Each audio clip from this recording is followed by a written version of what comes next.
The moment the first cry echoed through the delivery room, Harper Sullivan thought she might finally breathe again. After 37 hours of labor, 3 emergency alarms, and a terrifying drop in her blood pressure, her triplets were alive. Tiny, fragile, but alive. Tears blurred her vision as she reached out with a trembling hand, desperate to touch at least one of them. Instead, a pen and a stack of divorce papers were pushed into her line of sight. Cole Maddox, her husband, stood at the foot of the bed in a tailored charcoal suit, untouched by the chaos around them. His expression was cold, impatient, as if he were reviewing a contract at work, rather than watching his wife fight for her life. "Sign it, Harper," he said quietly. "Let's make this clean. Those babies, they're not mine." The words cut deeper than the surgical incision across her abdomen. Harper tried to lift her head, tried to speak, but her voice cracked into a whisper. "Cole, please, not now." But he had already placed the pen between her fingers. Her hand shook uncontrollably, not from fear, she had been afraid for months, but from the realization that the man she had loved for 7 years couldn't even wait until she left the operating table.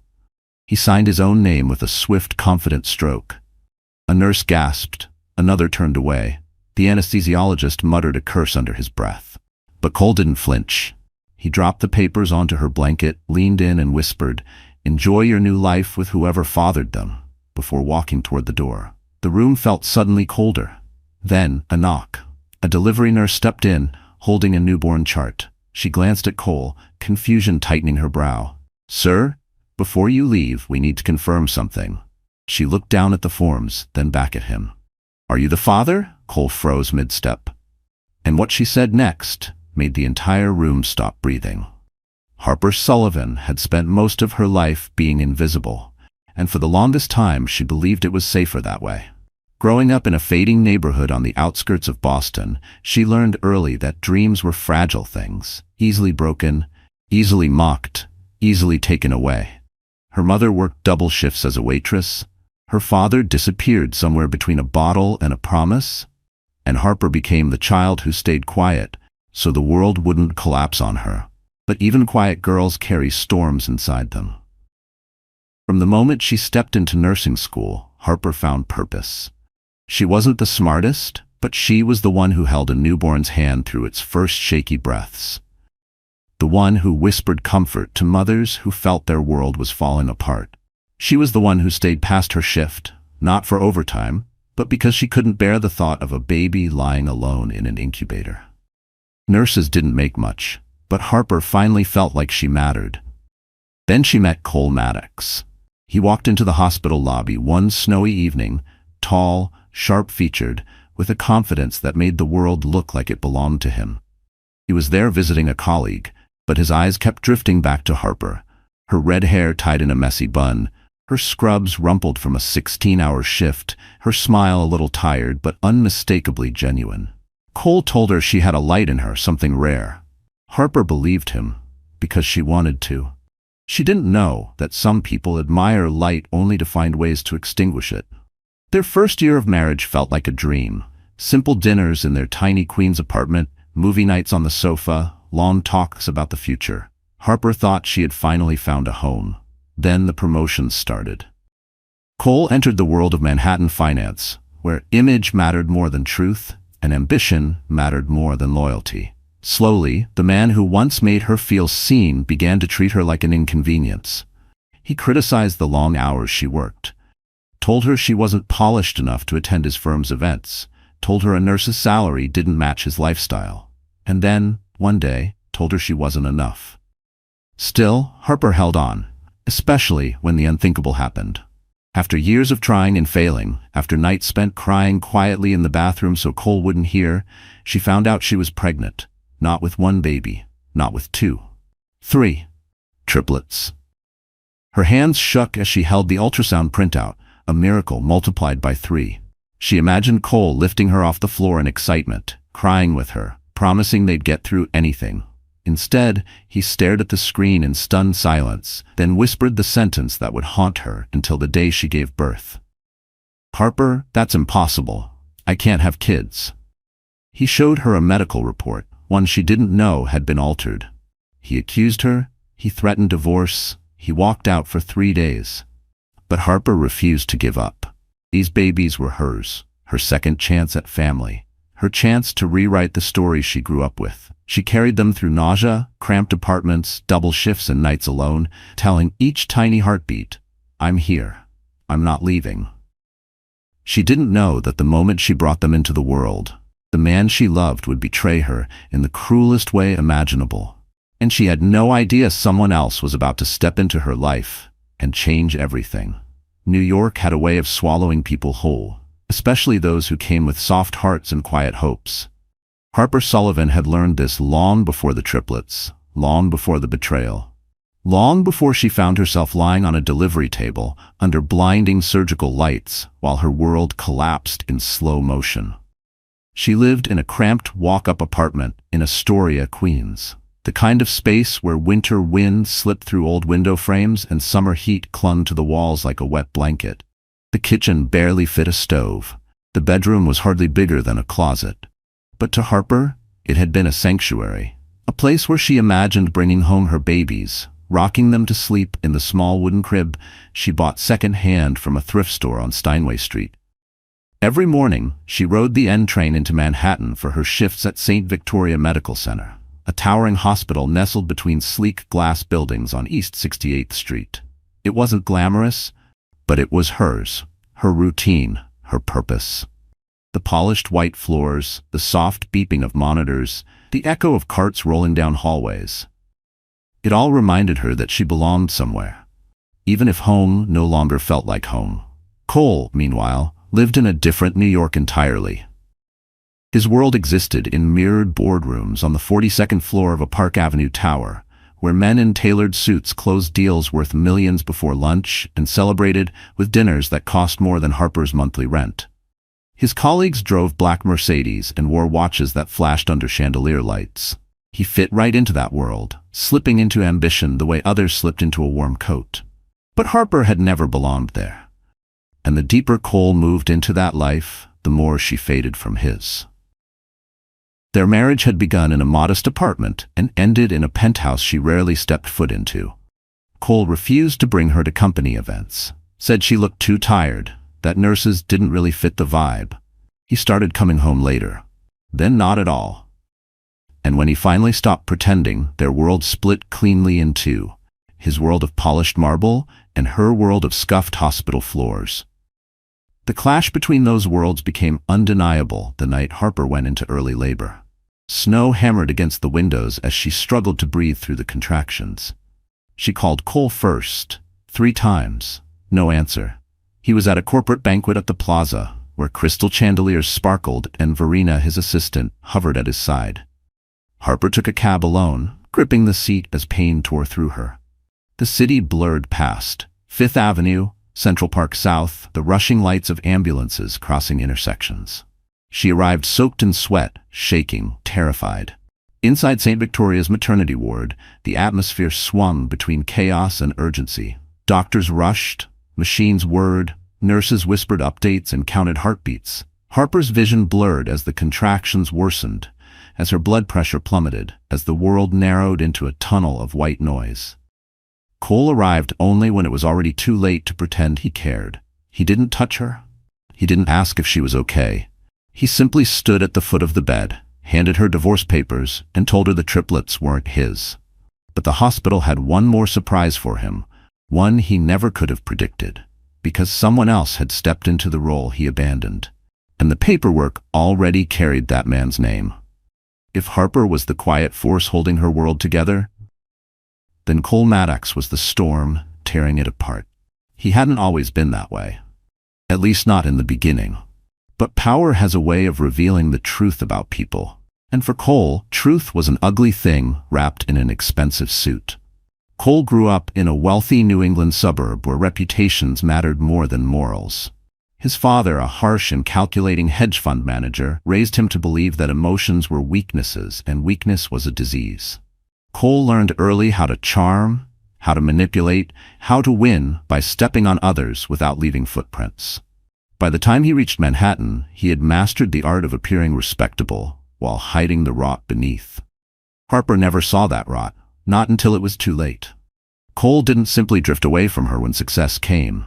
He pulled away deliberately, brick by brick, replacing affection with criticism, then silence, then cruelty dressed as logic. He blamed her for his stress, blamed her for not matching his lifestyle, blamed her for wanting a family he wasn't sure he could give. But none of that compared to Verena Lowe. Verena entered Cole's life with a smile so polished it looked manufactured. As his junior analyst, she carried spreadsheets, catered lunches, and typed notes, but beneath her soft voice and shy posture was a razor-sharp hunger. Verena didn't want a job. She wanted a future built on someone else's ruin. And she chose Cole the way a wolf chooses the weakest deer in a herd, quietly, patiently, with unblinking focus. The first time Harper met her, Verena offered a handshake that was polite but cold, her eyes scanning Harper's thrift store sweater with a glimmer of superiority. "You must be Harper," she said. "Cole talks about you, sometimes." Harper didn't know it then, but Verena had already accessed Cole's encrypted health records. She already knew about the outdated medical note, stating Cole had extremely low fertility. She already understood how to twist that into a weapon. And she did. Night after night, she cornered Cole in the office, offering sympathy, offering validation, and eventually offering herself. She was the one who planted the seed. "Triplets, with your condition? Cole, you need to think about what that means." Cole listened because he wanted to, because doubt fed his ego more than truth ever could. From that moment, Verena crafted the narrative with surgical precision. She doctored a copy of his fertility file. She encouraged him to distance himself from Harper. She played the victim when he felt guilty, the confidant when he felt insecure, the lover when he felt powerful. By the time Harper entered her third trimester, Verena had become the shadow behind every cruel word Cole spoke. And now, inside the hospital waiting room, she stood beside him, her hand brushing his arm as if she had earned the right to touch him. When the nurse asked, "Are you the father?" Verena's lips curled into a delicate smirk, as if she already knew the answer Cole would give. But what she didn't know, what neither of them knew, was that the universe had been quietly preparing a reckoning. A reckoning that began with a signature. A reckoning that continued with a falsified report. A reckoning that would end their perfect little conspiracy in a way neither could escape. Because at that very moment, someone unexpected walked into the hallway, and the look on his face told them their lies had finally reached the wrong person. The hallway outside the delivery suite had gone eerily silent, the kind of silence that feels heavy, like the moment before a storm splits the sky. Nurses lingered near the walls, pretending to look busy but unable to tear their eyes away from Harper's door. Something catastrophic had taken root there, and everyone felt it. Cole Maddox stood rigid, jaw locked, divorce papers tucked under his arm like a trophy he had earned, not a life he had destroyed. Verena hovered beside him, fingers grazing his sleeve every few seconds, subtly claiming territory that wasn't hers. Every gesture she made was rehearsed. The concerned tilt of her head, the soft whisper, the way her eyes followed him with manufactured devotion. She was playing the role of the new woman in his life before the old one had even finished giving birth. Then came the nurse's question. "Sir, are you the father?" It was meant to be routine, a formality for newborn identification. But in that moment, the words sliced the air open. Cole stiffened, glancing at Verena, who gave a faint, confident smile as if she expected him to deny everything on the spot. But that's not what made every head turn. It was the chart in the nurse's hands. The records list Dr. Rowan Hale as the emergency guardian and legal signatory for all 3 infants. We simply need confirmation for the long-term documentation. The color drained from Cole's face. "What did you just say?" His voice cracked in a way no one had ever heard before. Verena stepped forward quickly. "There must be a mistake. Dr. Hale? Why would he sign anything? Cole is the father. His name should be on every form." The nurse frowned. "Sir, you signed a pre-delivery refusal earlier. It grants the hospital the right to appoint the next available guardian in a medical emergency." Cole blinked, confused, replaying the rushed forms Verena had shoved at him hours earlier, forms he signed without reading, told they were liability waivers. But Verena wasn't confused. She was panicking. "Harper didn't ask him to sign," Verena insisted. "She barely knows Dr. Hale." A murmur swept the hallway. Everyone knew Rowan Hale. calm, brilliant, unshakably ethical. He was the doctor families prayed to get in an emergency. His presence meant the situation had been more serious than they'd realized. The door opened at the far end of the hallway. Rowan stepped out. Tall, steady, still in his scrubs, streaked with the remnants of a night spent keeping Harper alive. His dark hair was tousled, his jaw tense, and his eyes, normally warm, were sharp with a quiet fury. He walked past the nurses, past the families in the waiting area, and stopped in front of Cole. "You weren't here," Rowan said, his calm voice cutting sharper than a shout. "She was dying. The babies were crashing. Someone had to act." Cole scoffed, trying to recover his ego. "You had no right." Rowan stepped closer, his voice dropping. "And you had no interest. You left her. You left them." A ripple of shock traveled through the crowd. People whispered. Phones were raised. Someone recorded. For the first time, Cole saw his reputation slipping out of his hands. Rowan continued. "Harper survived because she fought. Your children survived because this hospital fought. And you," he didn't finish, "because then—" A monitor alarm erupted from inside the delivery room. Harper's heart rate was crashing. Cole spun toward the door. Rowan was already running. And the moment they crossed that threshold, everything they thought they understood was about to crumble. Harper felt consciousness slipping in and out like waves pulling her under. Voices blended into a distant hum, lights blurred into streaks, and every breath felt like dragging air through shattered glass. She could sense movement around her, hands adjusting tubes, the metallic click of instruments, shoes rushing across the floor. She knew she was in trouble long before anyone said the words aloud. Her chest felt heavy, too heavy. Her limbs tingled, then went numb. And somewhere behind the haze, she remembered Cole's voice. Cold, final, abandoning her at the very moment she needed him most. That's when she broke. Not loudly, not dramatically, but quietly, so quietly it would haunt her later. A single tear slipped down her cheek, unnoticed by the chaos around her. It wasn't from physical pain. It was the kind that comes when the last thread of hope snaps. The kind that steals the air from your lungs and replaces it with a hollow ache nothing can fill. "She's losing pressure," a nurse shouted. "We need to stabilize her, now." Harper wanted to speak, wanted to tell them she was fine, that she just needed a moment, that she wasn't ready to leave her babies alone in this world. But her lips wouldn't part, her voice wouldn't rise. Instead, her mind drifted into memories she didn't choose. Her mother's warm hands tucking her into bed. Her younger self promising she'd be a different kind of parent. Her first positive pregnancy test, the miracle she thought she'd never have. Cole smiling at her once upon a time, before ambition and lies carved him into someone unrecognizable. Then a darker memory surfaced. The sound of Cole whispering, "They're not mine," as she lay helpless on the delivery table. That sentence wrapped itself around her heart like a tightening fist. Her breathing hitched, monitors screamed. "She's crashing!" A mask pressed over her mouth, warm hands supported her head. Someone called for epinephrine. Someone else shouted for Rowan. Through blurry vision, she saw him, Rowan Hale, appearing at her side like a storm contained in human form. His eyes swept over her, assessing, calculating, fighting panic with practiced control. "Harper, stay with me," he said, leaning close. His voice was steady, grounding. "You're okay? You're safe? I've got you." No one had said those words to her in a long time. Another tear slid free. "Rowan, BP is dropping fast."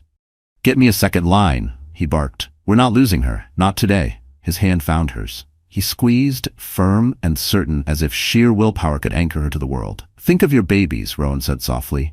"They need you. You hear me? They need their mom." Her heartbeat stuttered, flatlined for just a fraction of a second, then surged again, weak but present. Rowan exhaled, relief flashing in his eyes. "That's it. Fight. Don't give up on me now." Harper's vision dimmed, colors draining into gray, sounds stretched and warped. Her mind felt like a room with the lights turning off one by one. But just before the darkness swallowed her, she heard a voice she never expected. Cold, furious, shaking with disbelief, shouting from outside the room. "What do you mean her babies are registered under another man's name?" Verina's voice answered, trembling in panic. "They're saying Rowan Hale signed everything." Harper's heart lurched, and then the world went dark before she could hear the rest. Harper drifted in and out of consciousness for hours, suspended in a fog where voices blurred and light pulsed like distant stars. She didn't know how much time had passed when she finally opened her eyes, the soft beeping of machines welcoming her back. Her breathing was steadier now, the room dim, the air cool against her skin. But she wasn't alone. Rowan Hale was seated beside her bed, elbows on his knees, exhaustion etched into his posture. His scrubs were wrinkled, his hair disheveled from running his hands through it 100 times. Yet his eyes, when they finally lifted to meet hers, held a warmth she didn't understand. "You scared the hell out of us," he said softly.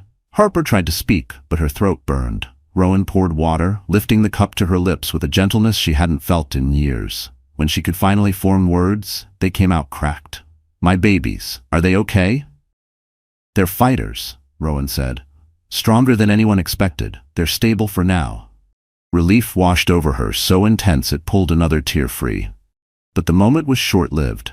Pain flickered across Rowan's features, something he tried and failed to hide. "Harper, there's something we need to talk about." Her heart thudded unevenly. "What happened? What did I hear before I passed out?" Rowan exhaled. "The hospital had to list a legal guardian during the emergency. Cole wasn't here. You weren't conscious. Protocol required someone else to sign. And you," Harper whispered. "I was the physician on duty, so yes, I signed." Then he added quietly, "The babies carry the last name Hale until the paperwork changes." Harper's breath caught. The thought of her children linked to a man she barely knew, legally, officially, felt surreal. "But that's not the real issue," Rowan continued, his voice lowered. "Cole's fertility records, they were altered." Harper blinked. "Altered? What do you mean?" Rowan stood, retrieving a file from the counter. His movements were slow, careful. His medical chart was edited, lab values changed, diagnoses fabricated. He met her eyes. "Cole isn't infertile. He never was." The world tilted. "But he showed me papers," Harper stammered. "He said he couldn't." "He believed they were real," Rowan said, "but someone else had access to his health system profile, someone who knew exactly what to change." The implication rang loudly in the small room. "Verena." Harper felt cold creep up her spine. Rowan continued, "And there's more. When you passed out earlier, the NICU pulled additional genetic markers to verify parentage for emergency blood matching." Harper's pulse quickened. "What did they find?" Rowan hesitated, long enough that her stomach dropped. "The triplets markers are a 99% match with Cole's. They're biologically his." Her breath hitched. The months of doubt, the accusations, the divorce papers shoved into her shaking hands, all of it based on a lie.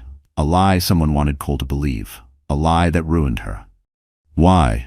Harper whispered, voice trembling. "Why would someone do that?" Rowan's jaw tightened. "You need to know something else about Verena Lowe. She wasn't just Cole's analyst. She attended your nursing program years ago." Harper's eyes widened. A memory flashed. Verena's cold handshake, the faint smirk, the way she'd looked at Harper like she knew her weaknesses. "She sabotaged you once," Rowan said. "Scholarship records, recommendation letters. She has a history of targeting you." Harper felt her pulse hammering in her ears. This wasn't fate. This wasn't an accident. It was calculated, deliberate, personal. Before she could respond, a knock sounded at the door. A nurse peeked in, breathless. "Dr. Hale, there's a problem in the NICU. Someone is trying to access the triplets ward." Rowan's expression hardened. "Who?" he demanded. The nurse swallowed. "Cole and Verena." Harper's blood ran cold. And in that instant, she realized the nightmare wasn't over. It had only just begun. The morning after the NICU incident felt like a different lifetime. Harper sat upright in her hospital bed, no longer trembling, no longer drifting in and out of fear. Something inside her had shifted. Maybe it was the shock of the truth. Maybe it was nearly losing her life.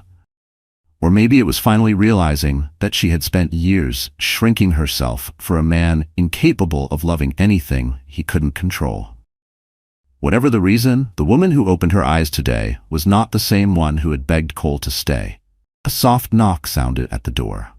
Nurse Priya slipped in with a warm smile and a small rolling mirror. "You asked for this," she said gently. "Are you sure?" "Yes," Harper whispered. "I need to see myself." Priya positioned the mirror. For a long moment, Harper didn't look. She braced herself for the exhaustion, the paleness, the dark circles carved under her eyes. But when she finally lifted her gaze, she froze. She didn't look weak, she looked alive.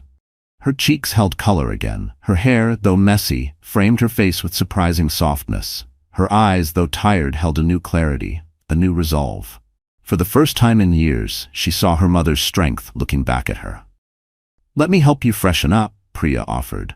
Together, they braided Harper's hair, smoothed her gown, washed the dried tears from her face. It wasn't glamorous, but it felt like rebuilding. Piece by piece, breath by breath. When Rowan entered an hour later, he paused in the doorway. "You look." His voice trailed off, something unspoken flickering across his face. "Better. Strong."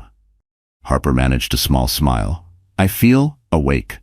Rowan pulled up a chair, his expression shifting into something more serious. "We tightened security at the NICU. Cole and Verena won't get near the babies again without authorization." A spark of fear flickered, then faded. "Good," she said. "I'm done letting them decide my life." Rowan studied her for a moment. "You sound different." "I am different." She straightened, glancing toward the window where early sunlight spilled across the floor. "For years, I thought my only purpose was to make my marriage work, to be enough for him, to prove my worth. But I don't belong in his shadow. I don't belong in anyone's shadow." Rowan softened. "You never did." Harper continued, voice steadying. "When I'm discharged, I want legal counsel, DNA confirmation, documentation of the falsified medical records, everything. I'm not bending anymore. If Cole wants a war, he'll get one, but this time, I'm not walking into it blind." Rowan nodded slowly, admiration threading through his expression. "I'll help you however I can." But Harper shook her head. "No, this part I need to do myself." Still, Rowan didn't fully step back. He handed her a sealed envelope. "What's this?" "You'll need it," he said simply. Inside was a card, an introduction to one of the most respected family law firms in Manhattan, the kind of firm only the wealthy ever hired. The name alone carried weight like steel. Harper swallowed hard. "Rowan, I can't afford." "You can," he interrupted, "because I already covered the retainer." Harper stared at him, stunned. "Why would you do that for me?" Rowan hesitated. His jaw flexed, his eyes flickered with something deep, something he wasn't ready to speak aloud. "Because someone should have protected you a long time ago, and because you deserve a life where you're not constantly fighting to survive." Her breath caught. Before she could respond, a voice drifted into the hallway. Sharp. Cold. Familiar. Cole. He was back, and he wasn't alone, because the next voice Harper heard was Verena's. The boardroom on the 42nd floor of Maddox Financial had never been this quiet. Floor-to-ceiling windows framed Manhattan's skyline, casting cold blue light across polished glass tables. It should have been a morning like any other. Analysts shuffling papers, partners reviewing projections, but instead, every seat was filled, every eye was sharp, and tension crackled like static electricity. Because today, Harper Sullivan had come to end the man who tried to erase her.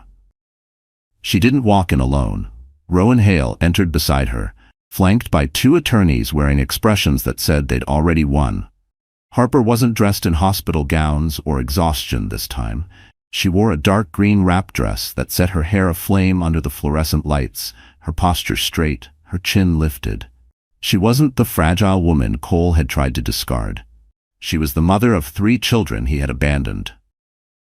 And the woman he never thought would rise again.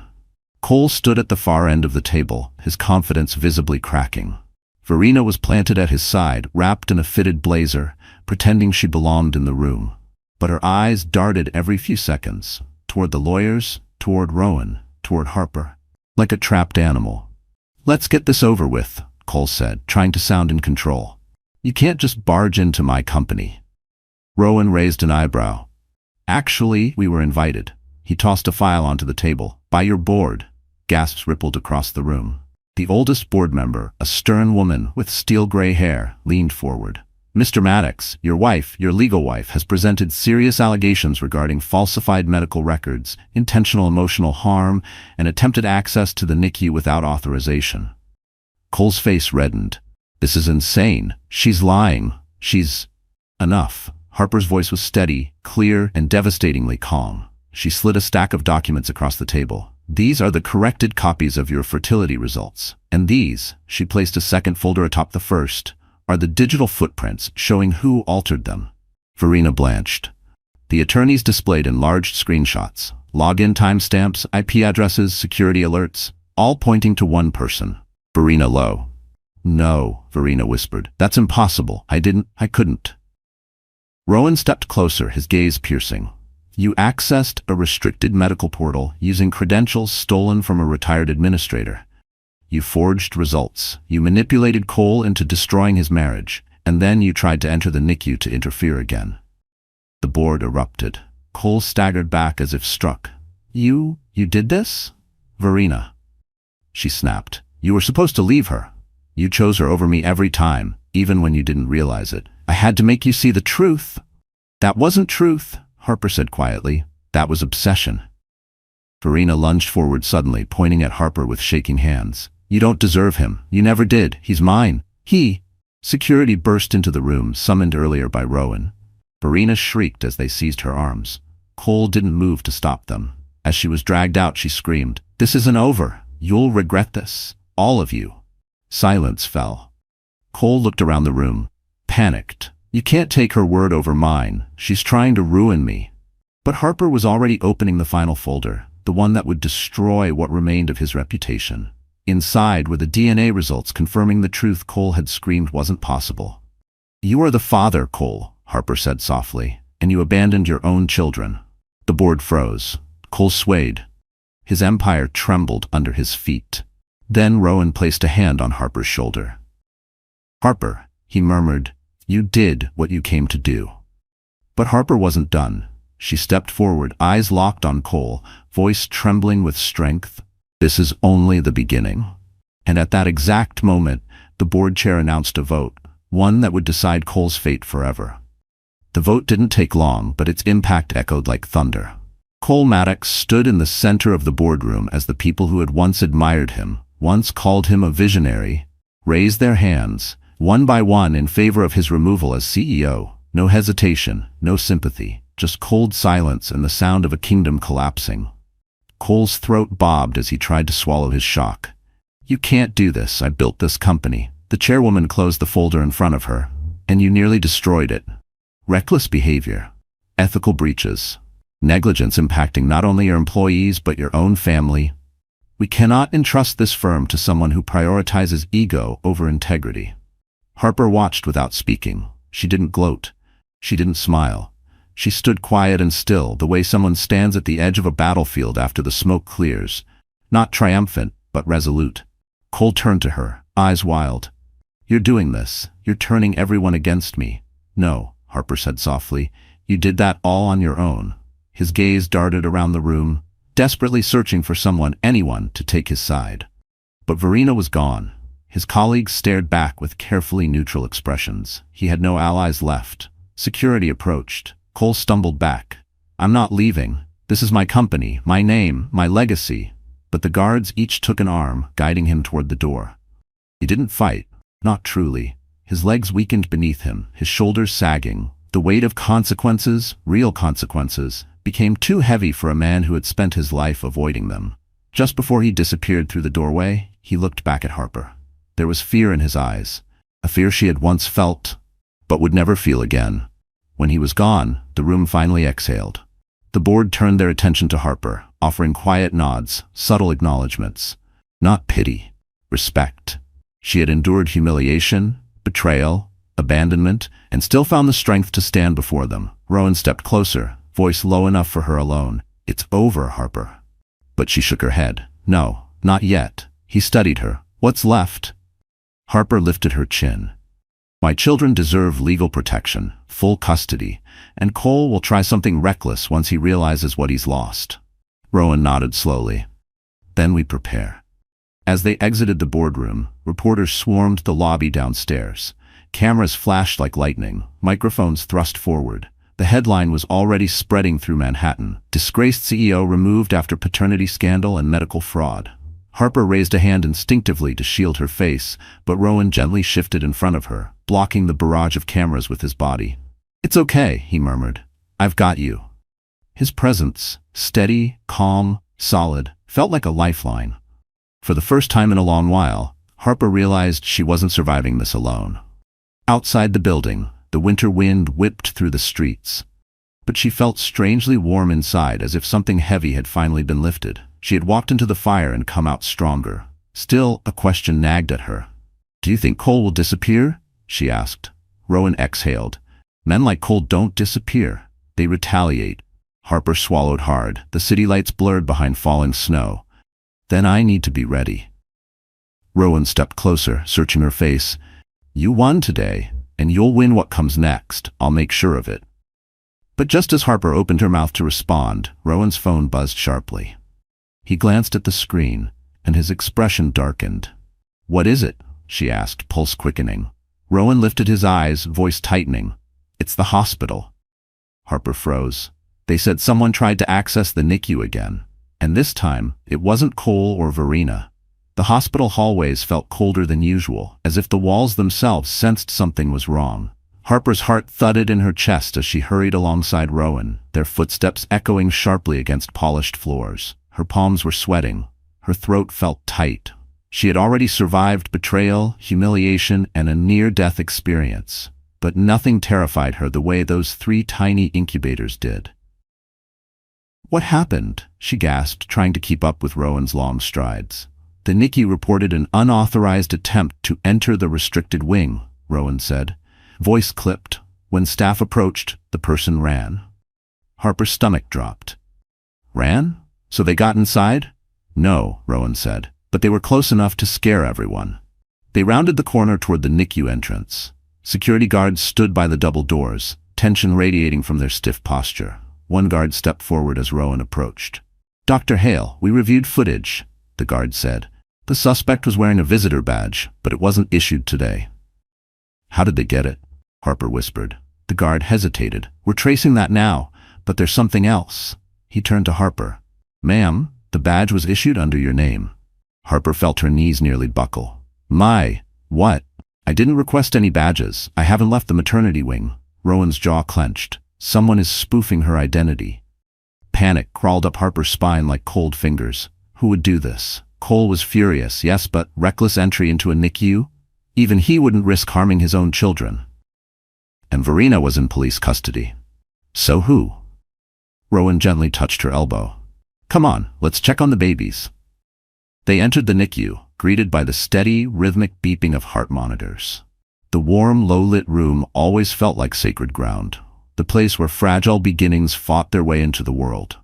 Harper hurried to the incubators where her triplets lay, small and perfect, connected to monitors but breathing steadily. Noah, Grace, Oliver, her entire reason for breathing. She touched the glass gently, her voice barely a whisper. "Mommy's here." "They're okay," Rowan murmured. Nothing was tampered with.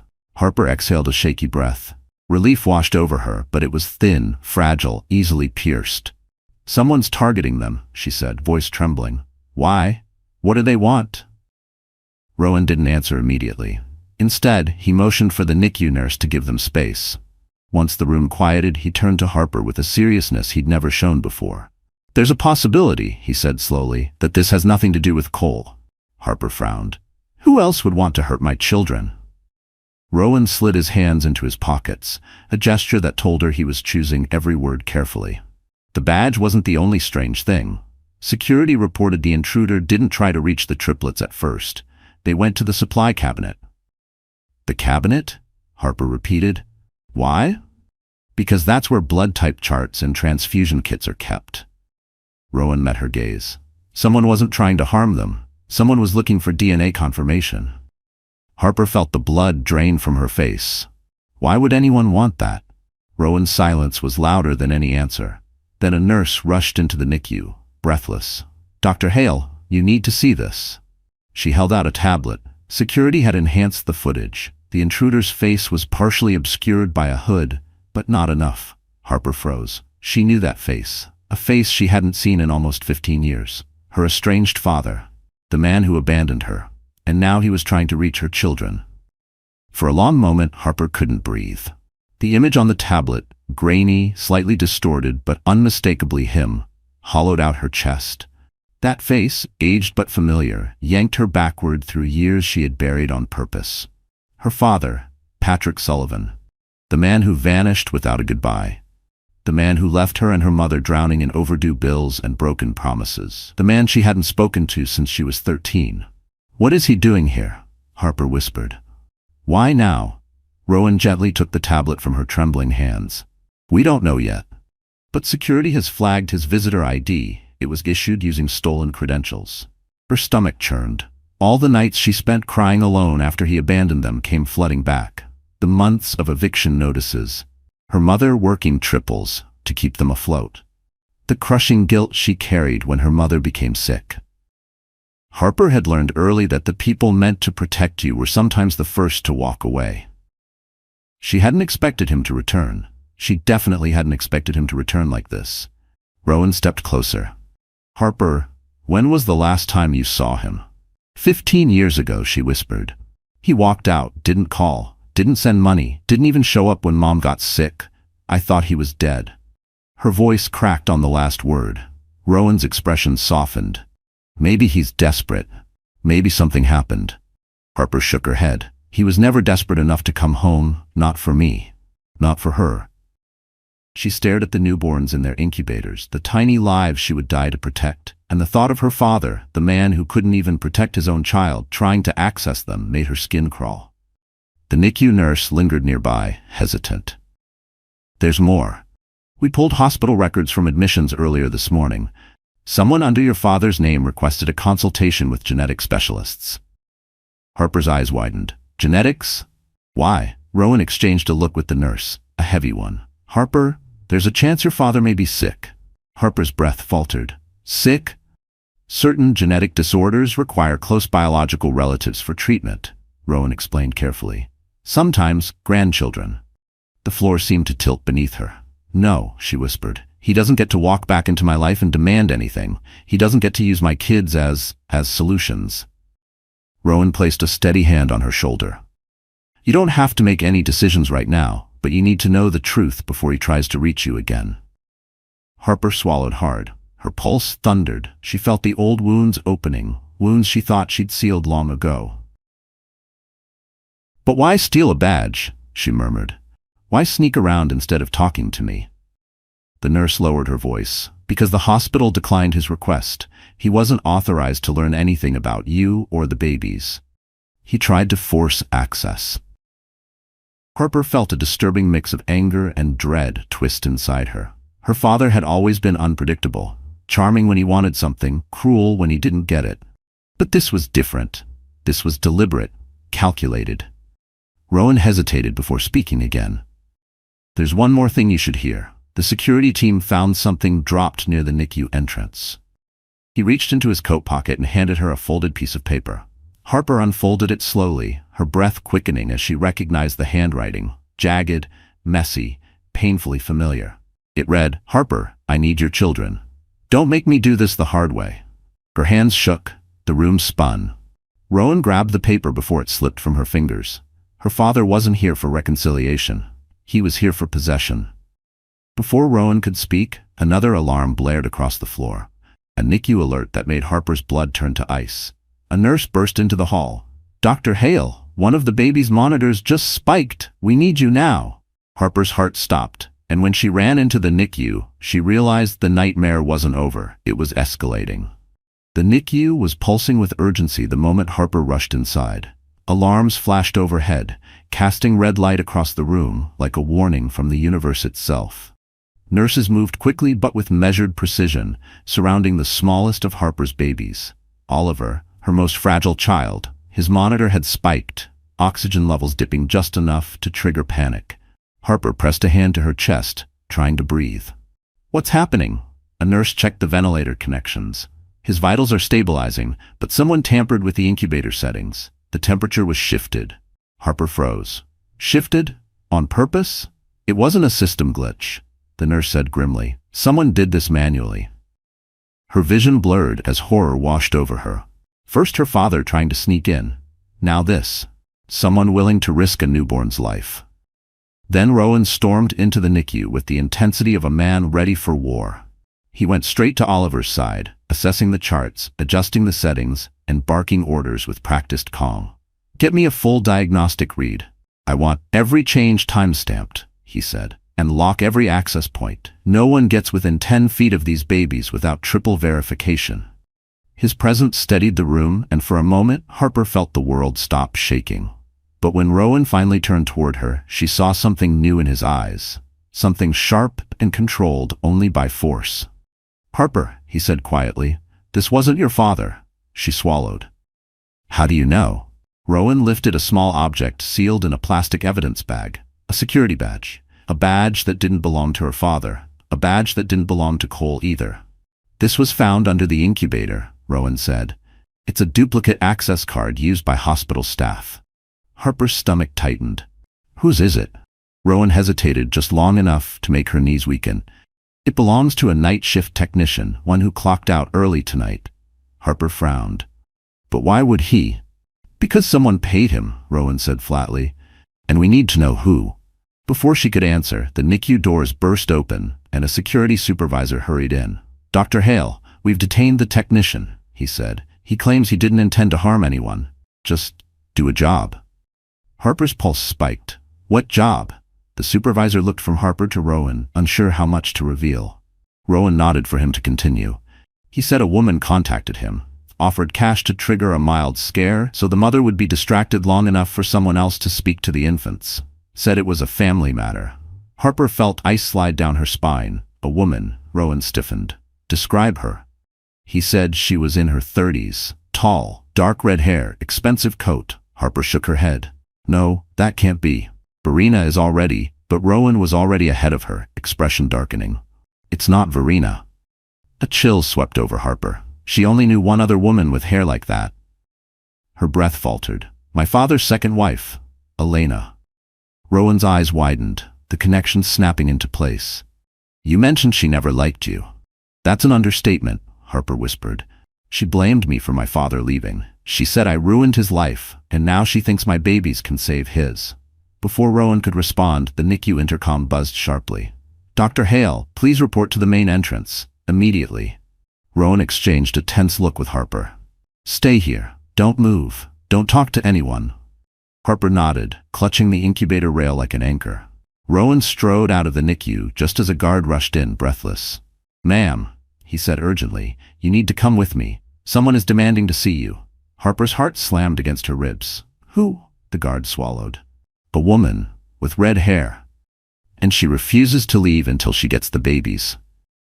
Harper followed the security guard down the long corridor, each step heavier than the last. Her palms were damp, her breath uneven.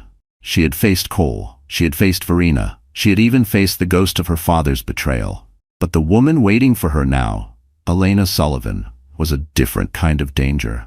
A quiet, venomous danger, the kind that smiled while twisting knives into backs. When they reached the main entrance, Harper froze. Elena stood in the middle of the lobby like she owned the hospital. Her tall frame was wrapped in a burgundy cashmere coat, her red hair falling in elegant waves, her expression a cold mask of superiority. People moved out of her way without realizing why. Power radiated from her, but it wasn't real power. It was entitlement, sharpened by bitterness. The moment Elena spotted Harper, her lips curved into a thin, poisonous smile. "Well," she said, her voice smooth as glass. "The prodigal daughter returns." Harper swallowed hard. "What are you doing here, Elena?" Elena took a step closer, her heels clicking against the marble floor. "I came for what should have been ours a long time ago." Harper stiffened. "My children aren't yours. They aren't Dad's. They're mine." Elena's smile didn't falter. "Patrick is dying." The words hit Harper like a punch to the chest. Elena continued, "He needs a genetic match for a stem cell treatment, something only close blood relatives can provide." "And you want to use my babies," Harper said, her voice raw. "You want to take from them the way he took from me." Elena's eyes hardened. "Your father gave you life. You owe him." "Owe him?" Harper's voice shook with fury. "He abandoned us. He left Mom to struggle alone. He wasn't there when she died. He wasn't there when I was forced to give up school. He didn't even say goodbye." "For God's sake, Harper," Elena snapped. "Let go of the past. This is bigger than your feelings." "No," Harper said softly, her anger steady now. "It's exactly about my feelings, and my boundaries, and my children, and you will never touch them." Elena's mask cracked for the first time. "You think you can stop me?" she hissed. "You think that doctor of yours can protect you?" I have lawyers too. I have money. And you, she looked Harper up and down, you have always been weak. Harper didn't flinch. Weak people don't survive what I survived. For the first time, Elena's composure wavered. Before she could respond, Rowan appeared behind Harper, his presence like a wall made of steel and fire. He stepped beside her without a word, eyes locked on Elena with a fury he rarely showed. You will leave this hospital, Rowan said evenly. You will not approach Harper again, and you will never, ever, come near her children. Elena laughed coldly. And who are you to make that decision? Rowan pulled a document from his coat and handed it to the nearest security guard. This is a temporary protective order, effective immediately. Elena's smirk finally collapsed. You can't do this, she spat. I already have, Rowan replied. But Elena wasn't defeated. Not yet. Her eyes glittered with something darker, something dangerous. You think this ends here? She whispered. Harper will come to eventually. She'll have no choice. And when she does, Rowan stepped forward, voice like ice. Get out. Security moved in. Elena glared at them, then at Harper, a glare filled with promises of future harm, before turning sharply and storming out of the hospital. Harper let out a shaken breath. Rowan placed a steady hand on her back.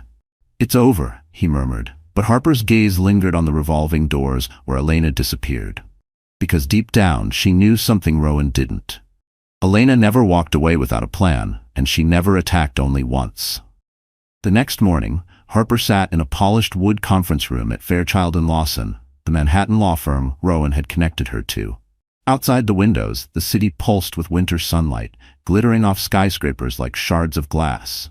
Inside, tension simmered thick enough to taste. Her attorney, Mara Lawson, slid a stack of documents across the table. Harper, what we're building here isn't just a custody case, it's a full-scale protection strategy for you and your children. Harper nodded, her fingers brushing the edge of the paper. And Elena? And my father? We're filing restraining orders today, Mara said, along with a criminal complaint for attempted medical interference. She tapped the file. This technician's confession is enough for law enforcement to trace the money back to Elena and possibly to your father as well. The thought made Harper's chest tighten. She had spent years trying to stop her past from bleeding into her present, but now that past was crashing through the doors, demanding things she could never give. Mara continued, There's also the matter of Cole. His attorney sent a letter this morning, challenging the DNA findings and demanding access to the triplets. Harper stiffened. He abandoned us. He said they weren't his, in front of witnesses. Mara gave a grim smile.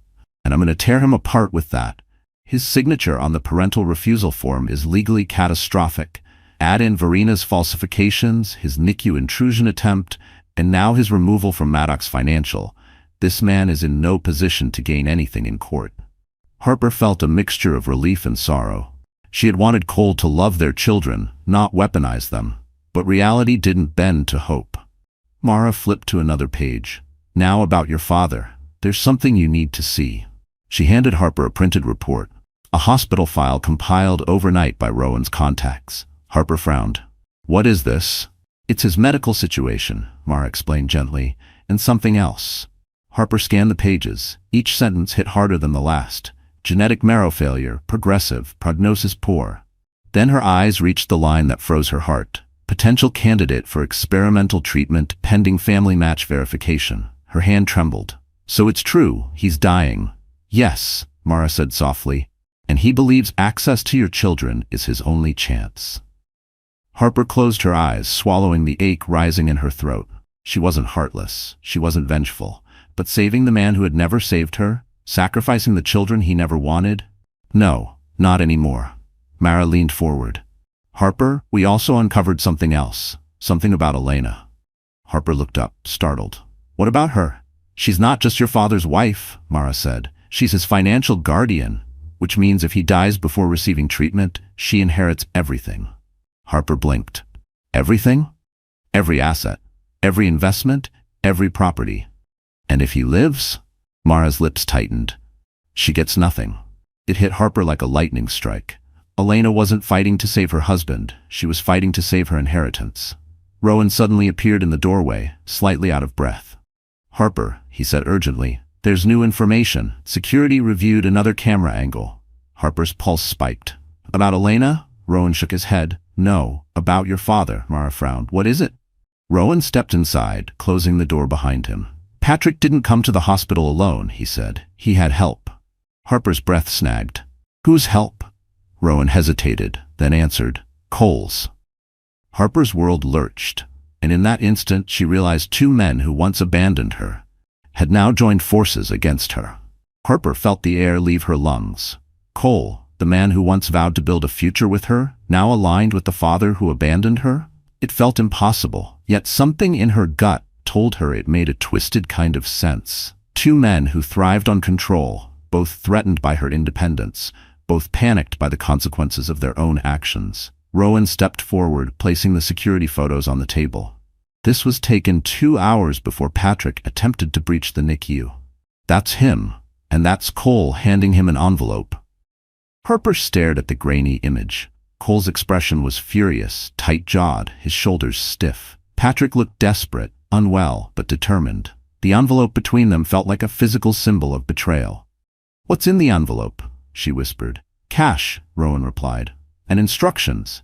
Your father was supposed to obtain DNA evidence from one of the infants to strengthen Cole's new custody claim.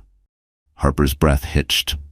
He helped Patrick in exchange for access to my babies? Mara, her attorney, nodded grimly.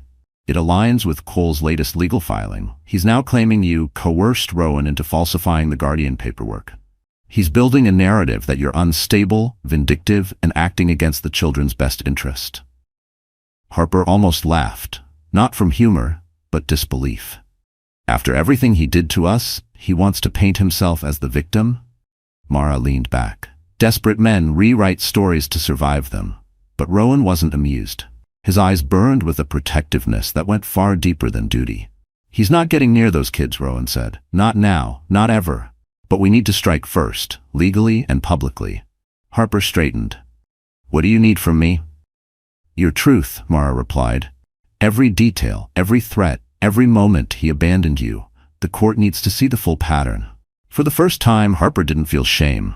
She felt something else, strength. She told them everything, her voice steady, the memories no longer chains but evidence. Rowan remained at her side throughout, silent but unwavering, his presence grounding her like a steady pulse. When she finished, Mara closed her notebook. Good. We'll file a restraining order against Cole within the hour, and we're requesting emergency custody protections. With the evidence we have, the judge will rule in your favor. Harper exhaled shakily. Relief mingled with fear, the kind that comes when a new storm forms on the horizon. Rowan turned to her. There's more. Her stomach tightened. I don't think I can take any more. You can, he said softly. You already have. He set another document in front of her, this time a hospital internal memo. Harper frowned. What am I looking at? A complaint, Rowan said. Filed by Cole, against me. Harper's pulse skidded. He's accusing me of improper conduct with a patient. With you. Harper shot up from her chair. What? That's a lie.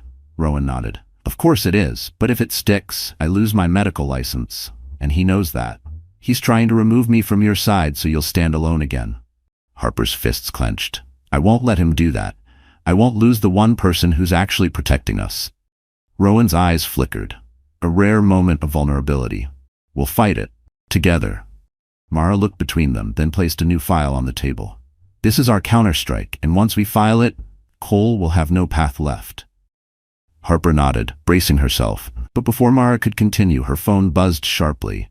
She glanced at the screen, and her expression drained of color. What is it? Harper whispered.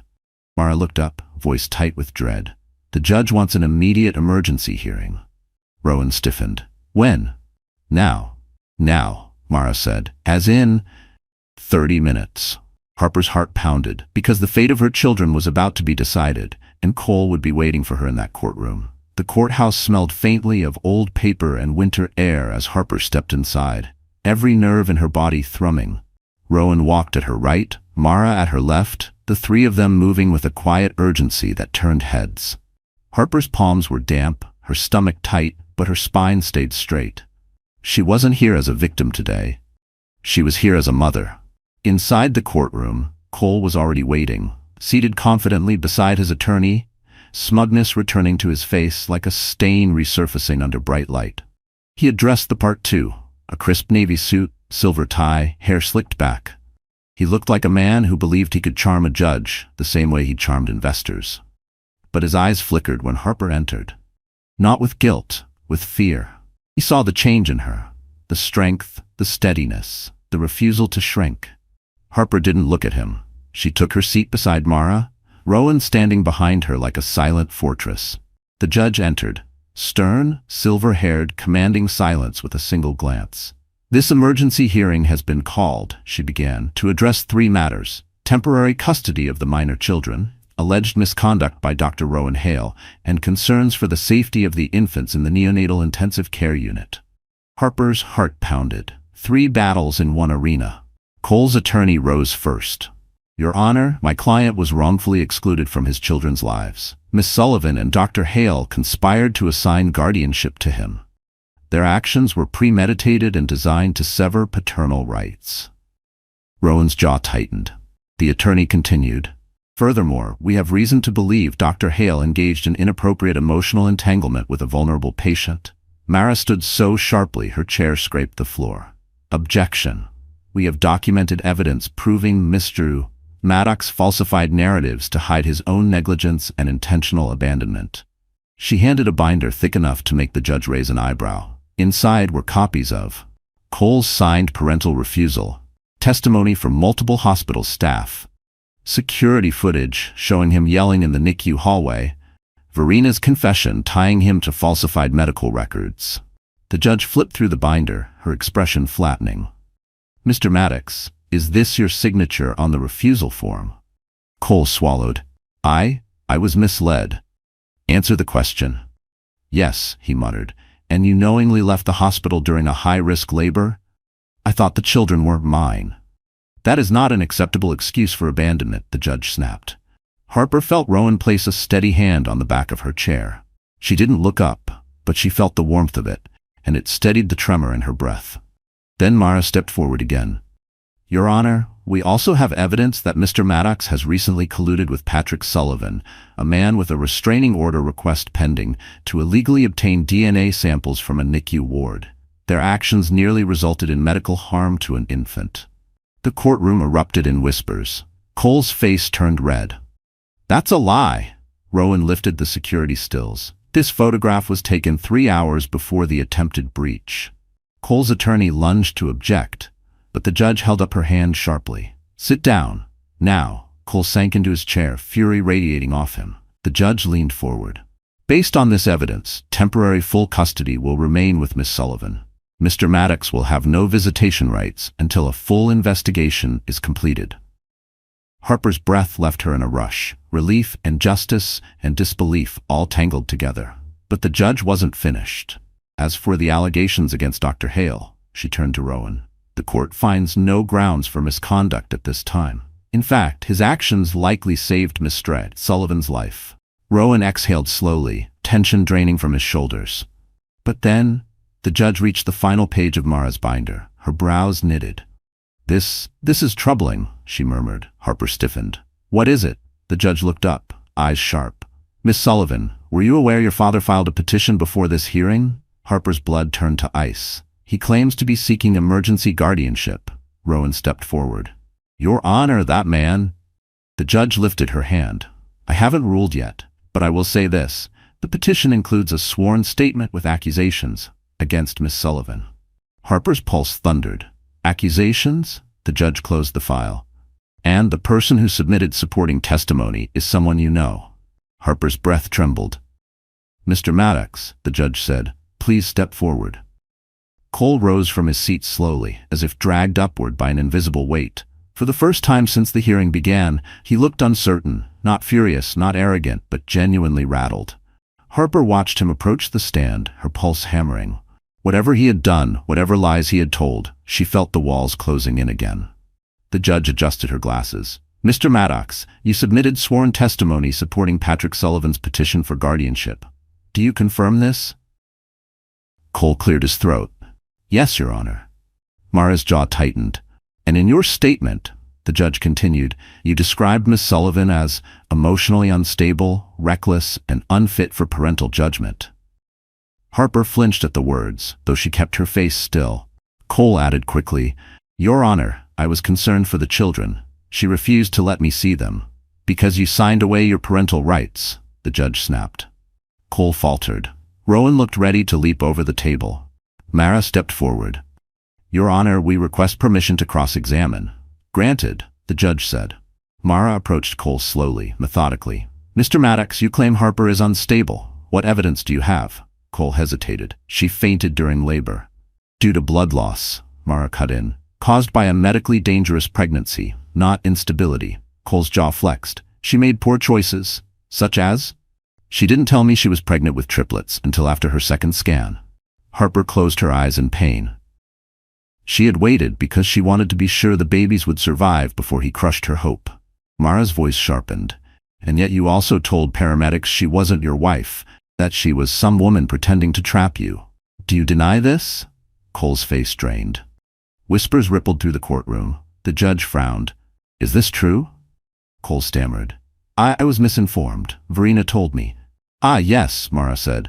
"Verena Lowe, currently under investigation for data tampering and medical fraud." Cole swallowed hard. "And Patrick Sullivan," Mara added, turning toward the judge, "a man who abandoned his minor child, who committed identity theft inside a hospital, and who attempted to access restricted medical areas illegally. This is the man Mr. Maddox is supporting for guardianship?" The judge's expression hardened. "Mr. Maddox, do you understand how damaging this looks?" Cole straightened suddenly, desperation turning into anger. "I was manipulated," he shouted. "Harper lied to me for years. She knew I couldn't have kids." "Incorrect," Rowan said through clenched teeth. "Your fertility was normal. The record was altered." The judge glared. Mr. Maddox approached the bench. Cole stumbled forward. The judge lowered her voice, low enough that only the closest could hear, but the tension was palpable. "You abandoned your wife during a life-threatening labor. You attempted to enter a neonatal unit unauthorized. You collaborated with a man under active investigation, and you are still trying to strip a mother of her newborns." Her tone sharpened. "Your credibility is non-existent." Cole's eyes widened, panic finally breaking through his arrogance. She raised her voice again for the record. "I am ordering a full criminal investigation into your actions and your involvement with Patrick Sullivan." A gasp swept the courtroom. Harper felt her breath return in a slow, shaky wave.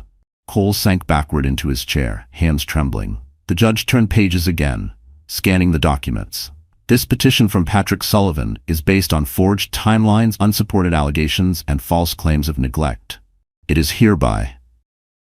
Before she could finish, the courtroom doors burst open. A bailiff hurried inside, whispering urgently into the judge's ear. Her expression shifted, confusion, then alarm. She rose. "Miss Sullivan, Dr. Hale, you need to come with us immediately." Harper's heart slammed into her ribs. "What happened?" The judge looked directly at her, voice grave. "It's the babies." Rowan's hand gripped the back of Harper's chair. The judge continued. "They've gone missing from the NICU." Harper didn't remember how she got from the courtroom to the hospital. One moment she was staring at the judge's pale face, the next she was sprinting through the hospital corridors, her breath coming in raw, jagged bursts. Her body moved faster than thought, faster than fear, faster than Rowan calling her name as he raced behind her. Her babies were missing. Gone. Vanished from the NICU, the safest place in the building. Security alarms blared overhead, and red lockdown lights pulsed across the ceiling.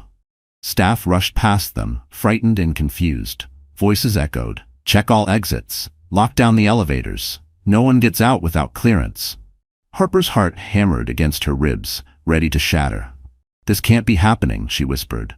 "Not my babies. Not again." Rowan reached her side, gripping her shoulders. "Harper, listen to me. They're alive. If someone wanted to hurt them, they wouldn't have taken them. We'll find them." But his voice trembled, just barely, and that terrified her more. A head nurse hurried over, tablet shaking in her hands.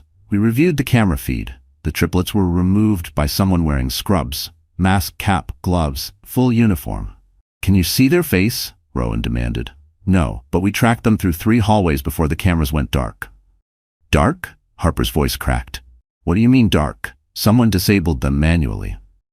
Rowan swore under his breath. Harper pressed her palms to her forehead, fighting back panic. Who would do this? Cole's in court, Verena's in custody, Elena was escorted out. The nurse hesitated. We found this in one of the bassinets. She handed Harper a folded note. Harper's blood ran cold as she opened it. If you want them back, come alone. No signature, no instructions, just a demand soaked in threat. Rowan grabbed the note, jaw clenched.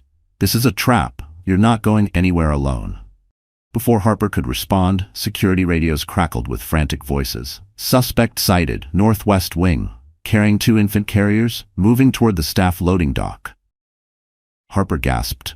That's the old wing. Hardly anyone uses it, Rowan cursed, because it has private exits. They ran, faster than she thought her legs could move after childbirth, faster than logic, faster than fear. Down the hall, through double doors, into the dim, echoing corridor where fluorescent lights flickered above like nervous eyes. As they reached the end of the hall, a security guard sprinted toward them.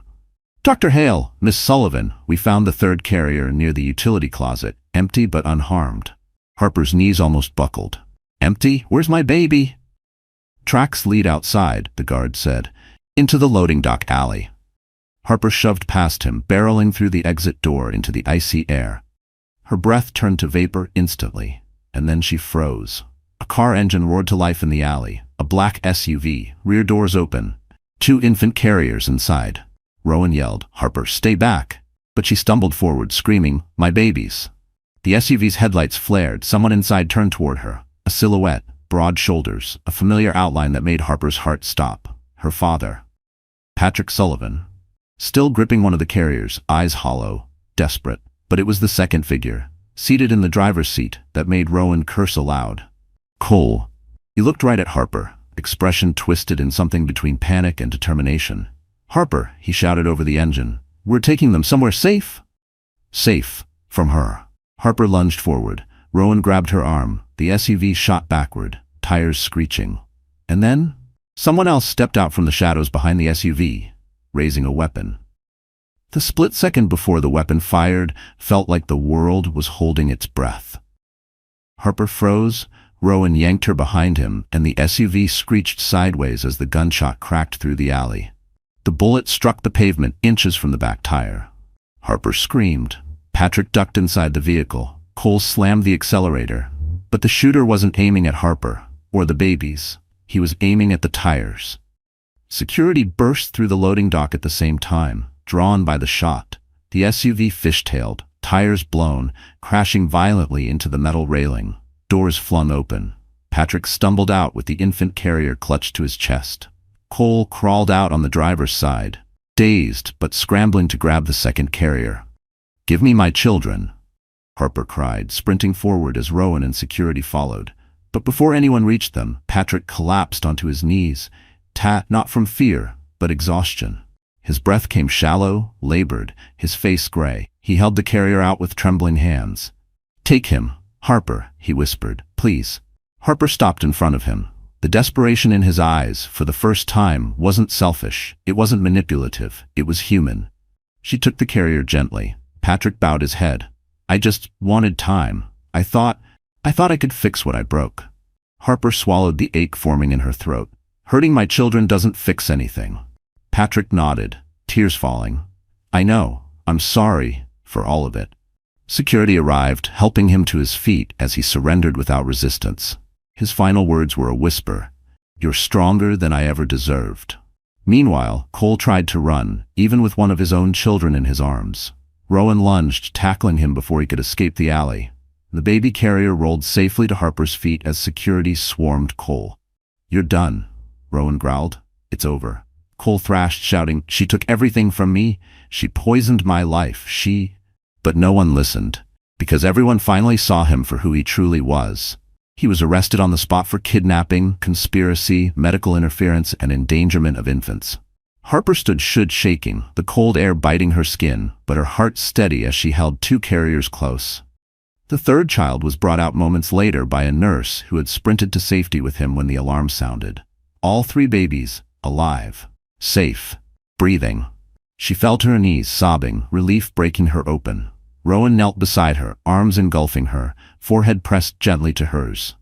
"You did it," he whispered. "You protected them. You won." Harper looked at him, really looked, and saw not the doctor who saved her life, not the guardian who stepped in when the world fell apart, but the man who had held her steady every time she nearly broke.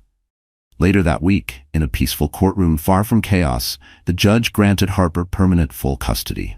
Cole's parental rights were terminated. Patrick voluntarily renounced any claim to the children, leaving quietly to face the consequences of his actions and his illness. Elena was charged as an accomplice. Verena faced sentencing for medical fraud. Justice, finally, had a shape. Months passed. Spring arrived in New York, softening the city with sunlight. Harper pushed a triple stroller through Central Park, the wind brushing her cheeks. Her baby slept peacefully, bundled in pastel blankets. Rowan walked beside her, holding her hand, not out of necessity, not out of protection, but out of something deeper, something chosen. "Harper," he said softly, stopping near the cherry blossoms, "I don't want to replace what you lost. I just want to build what comes next." Her heart swelled. She stepped closer, tears warm against the cool air. "Rowan, I want that too." Under the gentle bloom of spring, their lips met, not as rescuer and rescued, but as two people who had fought through darkness to find each other. The past no longer chased her. The future no longer frightened her. Her family, her real family, was right here. And for the first time in her life, Harper Sullivan finally felt whole. So our story has finally come to an end. And if you're still here with me, right now, in this exact moment, it means something in this journey touched your heart in its own quiet way. Maybe it reminded you of your own strength. Maybe it reminded you of the storms you once walked through. Or maybe it simply showed you that healing is possible, even after everything feels broken. You know, the Stoics used to say, the obstacle is the way. And Harper's story is proof of that. Every betrayal, every heartbreak, every loss, none of it stopped her. It shaped her. As Marcus Aurelius wrote, what stands in the way becomes the way. She didn't rise because life was easy. She rose because she refused to stay where pain left her. And my friend, yes, you watching right now, maybe you're carrying your own battle too. Maybe you're standing at a crossroads. Just remember, your story isn't over. You're allowed to choose a new chapter. If this journey meant something to you, even a little, I'd love for you to like this video, share it with someone who needs strength today, and subscribe so we can walk through more stories, more healing together. You're not alone, and I'm grateful you're here.